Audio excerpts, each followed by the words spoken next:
A los 34 años recibí una carta que me escribí a los 22.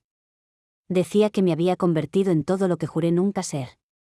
Y era completamente cierto. Gente, necesito que alguien me diga que no me estoy volviendo loca porque esto está empezando a asustarme en serio. Tengo 34 años y mi vida es bastante normal. Trabajo en marketing digital para una empresa mediana, vivo sola en un apartamento de 2 habitaciones que pago religiosamente cada mes, tengo una relación estable con mi novio David desde hace 3 años.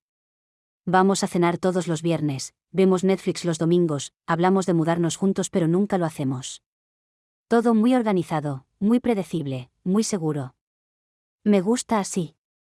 O eso creía hasta esta mañana. Mi rutina matutina es siempre la misma, alarma a las 6:45, café negro sin azúcar, revisar emails mientras desayuno, ducha, trabajo a las 8:30. Esta mañana bajé a buscar el correo como siempre, facturas, propaganda, lo usual. Pero había un sobre que me hizo detenerme en seco. Mi mamá me había llamado ayer por la noche. Mija, llegó una carta para ti aquí en la casa. Está rara, parece muy vieja pero el matasellos es de esta semana. ¿Quieres que te la lleve, o vienes por ella? Le dije que pasaría por ella hoy, pero esta mañana la encontré metida debajo de mi puerta. Mamá debe haber pasado temprano. Lo que me dejó helada fue la letra del sobre. Era mi letra, pero de cuando era más joven. Específicamente, reconocí esa forma horrible que tenía de hacerlas, cuando tenía 20 y pico años, como si fuera una Q deforme. También esa manera de conectar las letras que cambié después de que mi ex me dijera que parecía escritura de niña de 12 años. El sobre tenía matasellos de hace exactamente 12 años. 12 años y 3 meses, para ser exacta. Lo cual significa que lo envié cuando tenía 22 años, recién graduada de la universidad. Dentro había una carta escrita en el mismo papel que usaba en la universidad, de esas hojas de cuaderno con las líneas azules que siempre compraba en el Walmart cerca del campus. La carta decía: Marta, si estás leyendo esto significa que no cumpliste ninguna de las promesas que te hiciste. Significa que te volviste exactamente lo que juraste que nunca serías. Ve al garaje de mamá y busca la caja de zapatos Nike azul marino que está detrás de las herramientas de papá, al lado del estante de los tarros de pintura. Abre la caja. Léelo todo. Recuerda quién eras antes de decidir ser nadie. Es hora. Y luego mi firma. Definitivamente mi firma de hace años, con esa M exagerada que hacía porque pensaba que se veía sofisticada. El problema es que aunque en el fondo sabía que había escrito esta carta, había pasado tanto tiempo evitando pensar en esa época de mi vida que se sentía como si fuera de otra persona. Es como cuando tienes un recuerdo doloroso que empujas tan lejos en tu mente que cuando finalmente lo enfrentas, te sorprende lo real que era. No tenía idea de qué promesas específicas me había hecho a mí misma porque había pasado 12 años diciéndome que esos sueños no importaban. Pero lo que más me inquieta es la frase, te volviste exactamente lo que juraste que nunca serías. ¿Qué carajo significa eso? Soy una persona normal, con un trabajo normal, una vida normal. No soy una mala persona. No lastimo a nadie. Pago mis impuestos. ¿Qué tiene de malo eso? Llamé a mi mamá, tratando de sonar casual. Mamá, ¿hay una caja de zapatos Nike en el garaje? Silencio del otro lado. Luego, sí, mija, está ahí desde que te mudaste de la casa hace como 10 años. Siempre pensé que eran cosas tuyas que no quisiste llevar. Tu papá quería tirarla varias veces pero yo le dije que te preguntara primero. Cuando mencionó que papá quería tirarla, algo hizo clic. Vagamente recordaba haberle dicho años atrás, no la tires, hay cosas importantes ahí, pero había sido una conversación tan rápida que casi la había olvidado. Le pregunté si recordaba cómo era yo a los 22. Se quedó callada un momento largo y luego dijo, eras diferente, mija. Tenías muchos planes. Siempre hablando de cosas que ibas a hacer, lugares donde ibas a ir. Eras muy intensa. Cuando le pregunté qué pasó, por qué cambié, solo dijo, la vida pasa, mija. La gente cambia. Pero yo no siento que haya cambiado. Siento que siempre he sido así. Manejé hasta la casa de mis papás esta tarde. Ellos estaban en el trabajo, así que usé mi llave de emergencia. El garaje estaba exactamente como lo recordaba, herramientas de papá en un lado, estantes con tarros de pintura del otro. Y ahí, exactamente donde la carta decía, había una caja de zapatos Nike azul marino. La caja estaba llena de polvo pero en buen estado. Cuando la levanté, algo se movió adentro. No era pesada, pero definitivamente había cosas ahí. Reddit, estoy sentada en mi auto frente a la casa de mis papás con esta caja en el asiento del pasajero y no sé qué hacer. Una parte de mí quiere abrirla inmediatamente, pero otra parte tiene un miedo horrible de lo que pueda encontrar. ¿Y si hay cosas ahí que cambian completamente cómo me veo a mí misma? ¿Y si descubro que realmente me convertí en algo que odiaba? Mi vida ahora está bien. No es emocionante, pero está bien. Tengo estabilidad. Tengo seguridad. No tengo drama ni complicaciones. Pero esa frase sigue dándome vueltas en la cabeza. Recuerda quién eras antes de decidir ser nadie. ¿Era nadie? ¿Soy nadie ahora? He estado sentada aquí por 2 horas ya. Llamé al trabajo y dije que estaba enferma. David me mandó un mensaje preguntando si necesito algo y le dije que solo necesito dormir. No puedo explicarle esto. Él me conoce como soy ahora y le gusta así. ¿Qué tal si descubre que solía ser una persona completamente diferente? Honestamente, tengo miedo. Mi vida está bien como está. No es perfecta, pero es estable.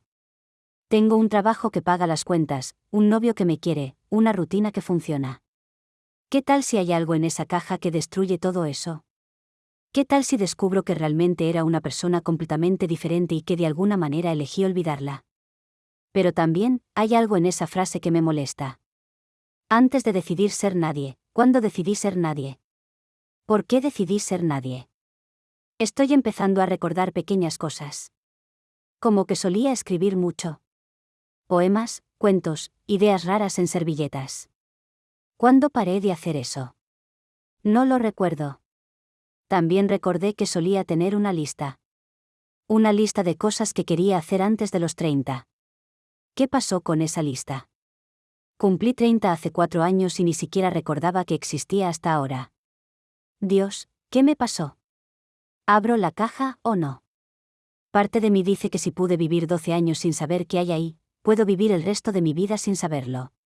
Pero otra parte dice que tal vez yo de 22 años sabía algo que yo de 34 he olvidado.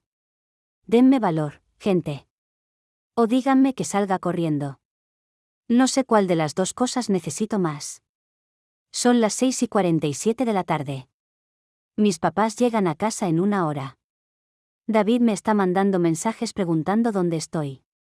Tengo que tomar una decisión ahora. La caja está aquí. Mis manos están temblando un poco. Voy a abrirla. Si esto arruina mi vida, al menos ustedes fueron testigos. Actualización 1. No sé ni por dónde empezar. Estoy en mi apartamento ahora, son las 2 de la madrugada y no puedo dormir. Abrí la caja. Adentro había una lista escrita a mano titulada, Cosas que voy a hacer antes de los 30, con 47 cosas escritas. 47 sueños que había olvidado completamente. Cosas como viajar sola a 10 países, aprender guitarra y escribir mis propias canciones, publicar cuentos, vivir en una ciudad donde no conociera a nadie, hacer un documental, nunca tener un trabajo de oficina normal, no casarme hasta después de los 35 porque quería vivir primero. Al final de la lista, con letra diferente como añadida después, decía, si no has hecho al menos 30 de estas cosas para cuando tengas 30, algo salió muy mal. No te conviertas en una de esas personas que solo existe. He hecho 5 de estas cosas. 5 de 47. Y 2 fueron por accidente. También había un cuaderno lleno de historias, poemas, ideas que no recordaba haber escrito nunca. 200 páginas de sueños.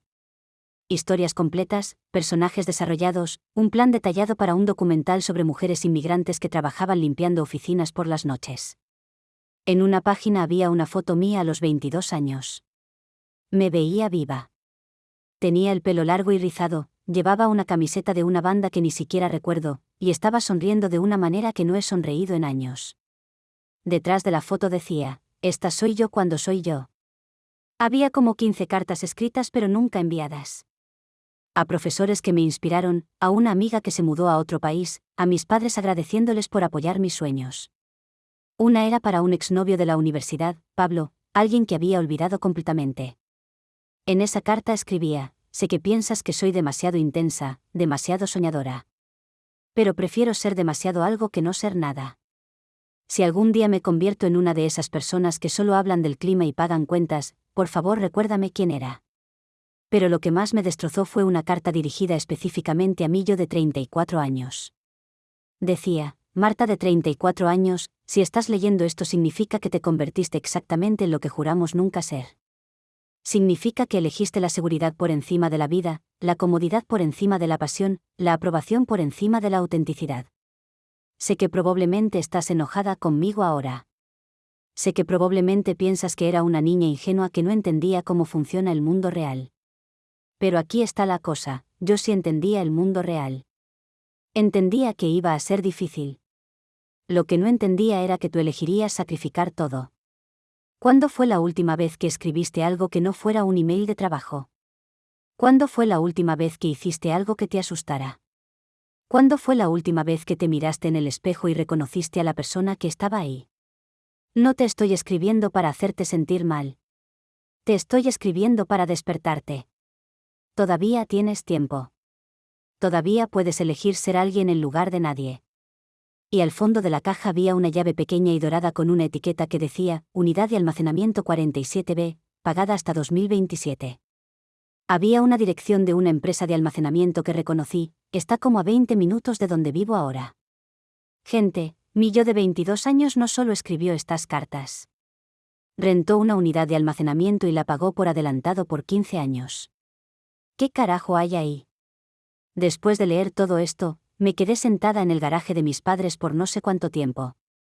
Solo llorando. No podía parar. Era como estar de luto por una persona que solía ser pero que de alguna manera decidí matar. Cuando llegué a casa, David me preguntó qué pasaba. Estaba preocupado de verdad, me trajo té y se sentó conmigo en el sofá. Le conté todo y le enseñé algunas de las cosas de la caja. Al principio solo me escuchó y me abrazó mientras yo lloraba. Pero cuando le enseñé la lista de mis sueños de los 22 años, su expresión cambió. La leyó en silencio y luego me miró con esa sonrisa condescendiente que pone cuando cree que estoy siendo dramática. Dijo: amor, entiendo que esto te haya impactado, pero tienes que verlo en perspectiva. Eras muy joven. Por supuesto que tenías ideas grandiosas. Todos las tenemos a esa edad. Pero creciste, maduraste. Te volviste una adulta responsable. Eso no es algo malo. Le pregunté: pero, ¿no te parece triste que no haya hecho nada de esto? Que ni siquiera lo haya intentado. Y él suspiró como si estuviera explicándole algo obvio a una niña: Marta, mírate. Tienes un buen trabajo, un apartamento bonito, una relación estable. Tienes una vida real, no fantasías de adolescente. ¿Te imaginas si hubieras seguido todos esos planes locos? Estarías sin dinero, probablemente soltera, sin estabilidad. No me malentiendas, me gusta que seas soñadora a veces, pero me alegra que tengas los pies en la tierra. Entonces le pregunté directamente: ¿te gustaría más si fuera más aventurera? ¿Más interesante? Él me tomó de las manos y dijo: me gustas exactamente como eres. Eres estable. Eres predecible. Puedo contar contigo. Esas son cosas buenas en una relación seria. Sé que lo dijo con buena intención, pero esas palabras me cayeron como un balde de agua fría. Estable. Predecible. Era como si me estuviera describiendo como una cuenta de banco, no como a la persona que supuestamente ama. David se quedó esa noche, me hizo la cena y vimos Netflix como siempre. Pero yo no podía concentrarme. Seguía pensando en esa foto mía a los 22 años, en esa sonrisa que no he tenido en años. Cuando se fue a trabajar esta mañana, me besó y me dijo: espero que hoy te sientas mejor, amor. Ya sabes que a veces te pones muy en tu cabeza. Te pones muy en tu cabeza. Como si descubrir que solías tener sueños fuera algo neurótico. No pude dormir en toda la noche. Seguía leyendo y releyendo las cosas en esa caja. Era como descubrir que tenía una hermana gemela que había estado viviendo una vida completamente diferente en un universo paralelo. Y ahora tengo esta llave. Esta llave, algo que mi yo de 22 años consideró tan importante que pagó por mantenerlo guardado durante 15 años. ¿Voy a la unidad de almacenamiento? ¿O ya fue suficiente descubrimiento por un día? Parte de mí quiere enterrar todo esto y volver a mi vida normal. Pero otra parte, una parte que pensé que había muerto, está despertando después de 12 años. ¿Qué harían ustedes? Googleé la empresa de almacenamiento y existe, sigue operando. Llamé y confirmaron que tengo una unidad a mi nombre, pagada hasta 2027. También busqué a Pablo en Facebook.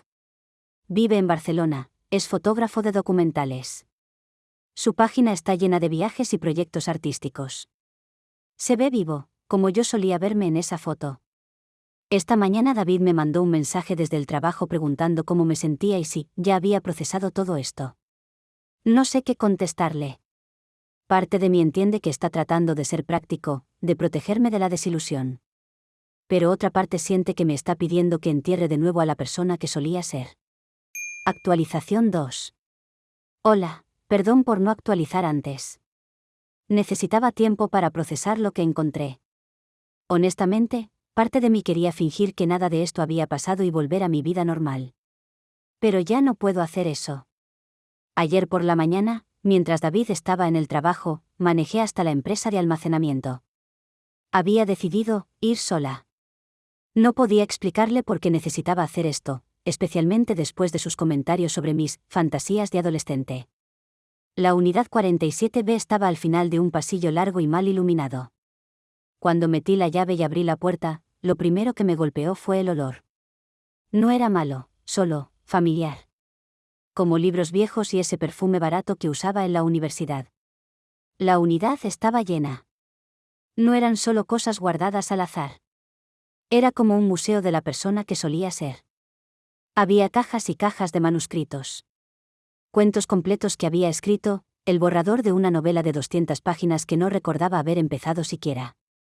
Había carpetas llenas de investigación para documentales que nunca hice, entrevistas que había grabado con gente interesante que conocí, fotografías que había tomado cuando solía cargar una cámara a todos lados. En una esquina había una guitarra acústica con pegatinas de lugares que había visitado. Cuando la toqué, mis dedos todavía recordaban algunos acordes. ¿Cuándo dejé de tocar? ¿Por qué dejé de tocar? Pero lo que más me impactó fue encontrar un diario que llevaba religiosamente entre los 21 y 23 años. Las entradas estaban llenas de planes, sueños, ideas para proyectos. Pero hacia el final, el tono empezó a cambiar. Una entrada del 15 de marzo, cuando tenía 23 años, decía: Pablo terminó conmigo hoy. Dice que soy demasiado intensa, que mis planes son irreales. Que necesito madurar y pensar en el futuro de verdad. Tal vez tiene razón. Tal vez soy demasiado soñadora. Otra, unas semanas después, entrevista de trabajo mañana. Marketing digital. No es lo que quiero hacer, pero paga bien y mamá dice que es un trabajo de verdad. Tal vez es hora de ser práctica. Y luego, la última entrada que me partió el corazón, decidí guardar todo esto. Tal vez algún día, cuando sea exitosa y estable, pueda volver a estos sueños. Por ahora, necesito enfocarme en ser una adulta real. Yo misma elegí enterrar a esa persona. No fue que la vida me lo impuso. Yo decidí que era mejor ser normal que arriesgarme a fallar siendo yo misma. Y aquí está la parte que me tiene más perturbada, si recordaba haber guardado estas cosas. En el fondo de mi mente, siempre supe que tenía una unidad de almacenamiento. Pero cada vez que pensaba en ella, me decía a mí misma: algún día iré a revisar eso, y luego me distraía con otra cosa. Era más fácil fingir que no existía que enfrentar lo que había perdido. Lo mismo con la carta. Cuando la vi por primera vez, algo en mi estómago me dijo que sí la recordaba, pero había enterrado ese recuerdo tan profundo que se sentía como amnesia. No es que realmente hubiera olvidado. Es que había elegido no recordar. Pero había algo más en esa unidad que me dejó helada. Una carta pegada en la pared, escrita con letra temblorosa, claramente cuando estaba muy emocional. Si algún día me olvido de quién soy realmente, si algún día me conformo con menos de lo que merezco, si algún día dejo que el miedo me convierta en alguien aburrida y predecible, que esta carta me recuerde: preferiste ser demasiado que ser nada. No te rindas. No seas como toda esa gente que dice, algún día, pero nunca actúa. Tú eres diferente. Mantente diferente. Me quedé ahí sentada por 3 horas, leyendo mis propios pensamientos de hace 12 años. Era como hablar con una versión de mí misma que había perdido completamente. Cuando llegué a casa, David ya estaba ahí. Me preguntó dónde había estado y le dije la verdad. Su reacción fue, bueno, típica de él. Amor, esto se está volviendo obsesivo. Entiendo la nostalgia, pero estás romanticando una época donde eras inmadura e irresponsable. Tienes una buena vida ahora. ¿Por qué quieres complicarla? Le pregunté, ¿qué tal si no quiero una vida buena? ¿Qué tal si quiero una vida extraordinaria? Y él se rió de esa manera que odiaba, como si fuera una niña diciendo que quiere ser astronauta. Marta, eso está bien para los adolescentes. Pero tienes 34 años. Es hora de aceptar que la vida real no es como las películas. Reddit, en ese momento algo se rompió dentro de mí. O tal vez se arregló. No estoy segura. Le dije, ¿sabes qué? Tal vez tú tienes razón. Tal vez yo soy demasiado intensa, demasiado soñadora, demasiado complicada para ti. Pero prefiero ser demasiado algo que no ser nada. El silencio que siguió fue brutal. David me miró como si no me reconociera, y honestamente, yo tampoco me reconocía. Pero por primera vez en años, me sentí como yo misma. Esta mañana David me mandó un mensaje diciendo que tal vez deberíamos tomarnos un tiempo para que yo resuelva lo que sea que esté pasando. Parte de mí está triste, pero otra parte se siente libre. Encontré el número de Pablo en Facebook y le mandé un mensaje. Solo le dije, hola, sé que han pasado años, pero acabo de encontrar una carta que te escribí hace mucho tiempo. Tenías razón sobre mí. Soy demasiado intensa. Pero estoy empezando a pensar que eso no es algo malo. Me respondió en 2 horas, Marta. Por Dios, qué sorpresa. Honestamente, yo era un idiota a los 23 años. Lo de, demasiado intensa, era mi forma cobarde de decir que me asustaba lo brillante que eras. ¿Sigues escribiendo? Lloré cuando leí eso. No de tristeza, sino de reconocimiento. Como cuando encuentras algo que pensabas que habías perdido para siempre. No sé qué voy a hacer ahora. Mi vida de los últimos 12 años se siente como un sueño del que finalmente desperté. Tengo miedo, pero también tengo algo que no había sentido en años, esperanza. ¿Alguna vez han sentido que estaban viviendo la vida de otra persona? ¿Que un día despertaron y no reconocían a la persona en el espejo? Creo que es hora de volver a ser yo. La pregunta es, ¿cómo se hace eso después de tanto tiempo? Actualización 3. Ha sido la semana más intensa de mi vida. No sé ni por dónde empezar, pero necesito contarles porque ustedes han sido los únicos que me han entendido desde que empezó todo esto. El lunes pasado entré a la oficina y por primera vez en años realmente vi el lugar donde trabajo. Las paredes beige, las luces fluorescentes, los cubículos idénticos llenos de gente que parecía estar en piloto automático igual que yo había estado. Me senté en mi escritorio y me pregunté, ¿cuándo fue la última vez que hice algo en este trabajo que me emocionó? ¿Cuándo fue la última vez que me fui a casa sintiendo que había hecho algo que importaba? No pude recordar ni una sola vez. Abrí mi computadora y en lugar de revisar emails, empecé a escribir. No un reporte de marketing, no una presentación para clientes. Escribí un cuento. El primero en 12 años. Sobre una mujer que encuentra una llave que abre la puerta a todas las vidas que no vivió. Escribí durante 3 horas seguidas y cuando levanté la vista, me di cuenta de que no había pensado en nada más en todo ese tiempo. Mi mente estaba completamente presente por primera vez en años. Mi jefa, Sandra, pasó por mi cubículo y vio que estaba escribiendo algo que claramente no era trabajo. Me llamó a su oficina. Marta, ¿está todo bien? Has estado un poco distante esta semana. Le dije la verdad. Sandra, creo que necesito hacer un cambio en mi vida. Ella asumió que quería decir un cambio de departamento o tal vez más responsabilidades. Cuando le dije que estaba considerando renunciar para perseguir la escritura, me miró como si le hubiera dicho que quería unirme al circo. Marta, tienes un trabajo estable aquí. Beneficios médicos. Plan de retiro. ¿Realmente vas a tirar todo eso por un hobby? Esa palabra, hobby, me dolió más de lo que esperaba. Pero también me dio claridad. No es un hobby, Sandra. Es quién soy. Renuncié el miércoles. Oficialmente termino en 2 semanas, pero honestamente, mentalmente ya no estoy ahí. La reacción de mi familia ha sido, bueno, lo que esperaba. Mamá lloró. Literalmente lloró y me preguntó dónde había fallado como madre que su hija de 34 años estaba teniendo una crisis de identidad tan tardía. Papá fue más directo: Marta, esto es una estupidez. Tienes responsabilidades. Tienes cuentas que pagar. Mi hermana menor, que siempre ha sido la responsable, me dijo: no entiendo qué te pasa. Tenías una vida perfectamente buena y la estás destruyendo por una fantasía. Pero aquí está la cosa, no se siente como si estuviera destruyendo mi vida. Se siente como si finalmente estuviera viviendo. Pablo y yo hemos estado intercambiando mensajes toda la semana. Me ha estado contando sobre sus proyectos, sus viajes, las historias que ha documentado. Ayer me mandó fotos de un documental que está haciendo sobre artistas callejeros en Barcelona. Las imágenes eran increíbles, llenas de vida y color y energía. Y me dijo: ¿recuerdas ese proyecto que querías hacer sobre las mujeres que limpian oficinas? Nunca se me olvidó esa idea. Era brillante. Lo busqué en mis notas viejas de la unidad de almacenamiento. Ahí estaba, páginas y páginas de investigación, entrevistas preliminares que había hecho, un plan completo para un documental de 45 minutos. ¿Por qué nunca lo hice? ¿Por qué dejé que muriera en una caja?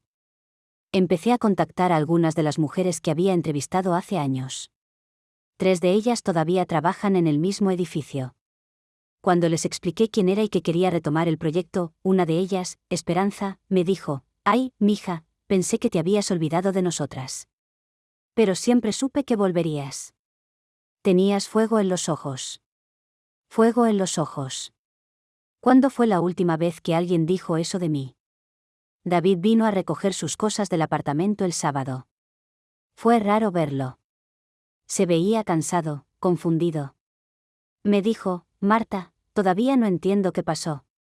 Éramos felices. Teníamos planes». Le dije: «David, tú eras feliz. Yo estaba cómoda. Hay una diferencia». Él suspiró y me miró como si estuviera viendo a una extraña. «Esta no eres tú, Marta. Esta es alguna versión idealizada de quien pensabas que querías ser cuando eras joven e inmadura». «¿Sabes qué?», le dije. «Tal vez tienes razón. Tal vez esta no es la persona que has conocido por 3 años. Pero es la persona que soy. Y prefiero ser yo misma e inmadura que ser alguien más y estar madura». Cuando se fue, me senté en mi sofá vacío y por primera vez en semanas, el silencio no se sintió solitario. Se sintió lleno de posibilidades. He estado escribiendo todos los días.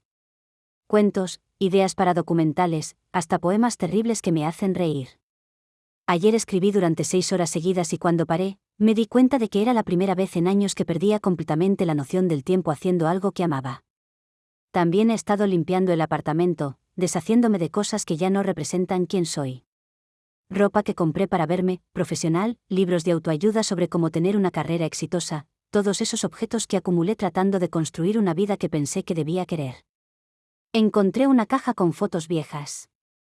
Hay una de mí a los 25 años en una protesta por los derechos de los trabajadores inmigrantes. Tengo el pelo despeinado, una camiseta manchada de pintura, y estoy gritando algo con una sonrisa enorme en la cara. Me veo completamente viva. ¿Cuándo dejé de ir a protestas? ¿Cuándo dejé de creer que podía cambiar el mundo, aunque fuera un poquito? No voy a mentir, tengo miedo. No sé cómo voy a pagar la renta el próximo mes. No sé si alguna vez voy a lograr hacer el documental, o si alguien va a querer leer lo que escribo. No sé si estoy cometiendo el error más grande de mi vida. Pero por primera vez en 12 años, cuando me veo en el espejo, reconozco a la persona que me mira de vuelta. ¿Eso vale la pena el riesgo? Creo que sí. Pablo me escribió ayer: «Si decides hacer el documental, conozco a gente que te puede ayudar con financiamiento. Y si necesitas un lugar donde quedarte mientras organizas tu vida, Barcelona siempre tiene espacio para soñadores».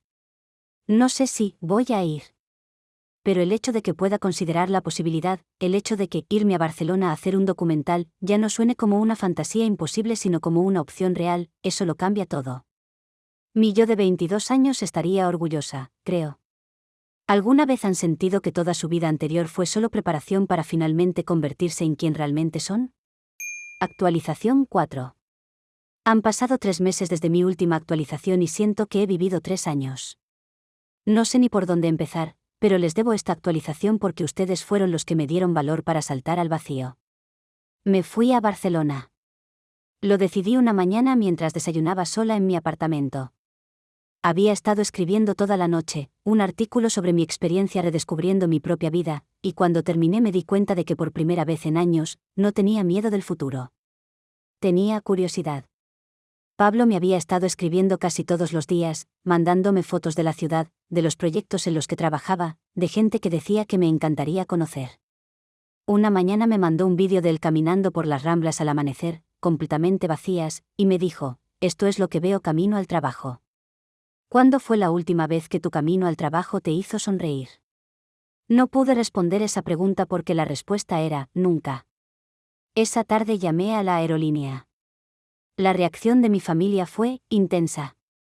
Mamá lloró otra vez y me dijo que no entendía por qué tenía que irme tan lejos para encontrarme a mí misma. Papá fue más directo: Marta, ya gastaste todos tus ahorros en este experimento. ¿Cómo vas a sobrevivir en otro país sin trabajo? Pero mi hermana me sorprendió. Me llamó la noche antes de irme y me dijo: Marta, tengo que confesarte algo. Siempre te tuve envidia. Incluso cuando pensaba que estabas loca por renunciar al trabajo, parte de mí deseaba tener el valor de hacer lo mismo. Prométeme que vas a mandarnos fotos de todo. El vuelo fue surreal. Sentada en el avión, con 2 maletas que contenían todo lo que había decidido que valía la pena conservar, me di cuenta de que por primera vez en 12 años no sabía exactamente qué iba a pasar al día siguiente. Y en lugar de aterrarme, me emocionó. Pablo me recogió en el aeropuerto. Cuando lo vi, fue raro. No había mariposas en el estómago ni música romántica de fondo. Pero sí había algo mejor: familiaridad. Como reencontrarme con una parte de mí misma que había perdido. Me hospedé en su sofá las primeras 2 semanas mientras buscaba apartamento. Barcelona es cara, pero encontré un estudio pequeño en Gracia que puedo pagar por unos meses con lo que me quedaba de ahorros. Es diminuto, las paredes están un poco agrietadas, y el baño es del tamaño de un closet. Es perfecto. El documental está pasando. De verdad está pasando. Esperanza y las otras mujeres aceptaron participar. Pablo me presentó con un productor independiente que se interesó en el proyecto, y conseguimos una pequeña beca de un fondo cultural catalán. No es mucho dinero, pero es suficiente para empezar. La primera semana de filmación fue mágica. Viendo a estas mujeres contar sus historias, sus luchas, sus sueños, me di cuenta de por qué había querido hacer esto hace 12 años. No era solo sobre ellas. Era sobre todas las historias que no se cuentan, todas las vidas que se vuelven invisibles porque son normales. También he estado escribiendo. Mucho. Un editor en Barcelona leyó mi artículo sobre redescubrir mi vida auténtica y me pidió que escribiera más. Ahora tengo una columna semanal en una revista digital sobre expatriados y cambios de vida. No paga mucho, pero paga las cuentas básicas. Pero lo más importante no es el trabajo. Es que cuando me despierto por las mañanas, reconozco a la persona en el espejo. Hace 2 semanas fui a una protesta por los derechos de los trabajadores inmigrantes. Era la primera vez que iba a una manifestación en casi una década. Estaba ahí con mi cámara, documentando, gritando consignas en mi español oxidado, y en un momento me detuve y pensé: esta soy yo. Esta he sido siempre yo. David me escribió hace un mes. Me dijo que había estado pensando en mí, que esperaba que estuviera bien, pero que todavía no entendía por qué había tirado todo por la borda. Le respondí con una foto mía editando el documental en un café en el barrio gótico, con el pelo despeinado y una sonrisa enorme. Le dije: no tiré nada por la borda. Finalmente recogí las piezas. No me respondió. Pablo y yo hemos estado saliendo, pero despacio. Los dos sabemos que esto no es sobre nostalgia o romance adolescente. Es sobre 2 personas que crecieron y cambiaron pero que siguen reconociendo algo auténtico en el otro. Él me dijo la otra noche: me gusta quién eres ahora. Es como si fueras la persona que siempre supiste que podías ser pero nunca te atreviste a ser completamente. No voy a mentir y decir que todo es perfecto. Algunos días me despierto aterrada por el dinero. Algunos días extraño la seguridad de mi vida anterior. Algunos días me pregunto si estoy cometiendo un error gigantesco. Pero luego me acuerdo de cómo me sentía antes. De esa sensación constante de estar viviendo en piloto automático, de estar interpretando un papel en lugar de vivir mi vida. Y me doy cuenta de que prefiero estar aterrada y viva que cómoda y adormecida. Ayer terminé la primera versión del documental. Son 47 minutos de historias reales, de mujeres que trabajan en las sombras pero que tienen vidas increíblemente ricas y complejas. Cuando Esperanza lo vio, lloró y me dijo: «Mija, nos hiciste ver como personas, no como fantasmas». Mi yo de 22 años no solo estaría orgullosa. Creo que finalmente entendería que todo valió la pena. Para los que me han seguido desde el principio, gracias por acompañarme en este viaje tan loco. Para los que están pasando por algo similar, que se sienten atrapados en vidas que no reconocen, solo quiero decirles esto: nunca es demasiado tarde para volver a ser quien realmente son. Es aterrador, es difícil, vas a perder algunas cosas en el camino. Pero van a ganar algo mucho más valioso: a ustedes mismos. La carta que me escribí hace 12 años terminaba diciendo: todavía tienes tiempo. Todavía puedes elegir ser alguien en lugar de nadie. Tenía razón. Esta historia termina aquí, pero hay muchas más. Dale like, suscríbete y activa la campanita para no perderte ninguna.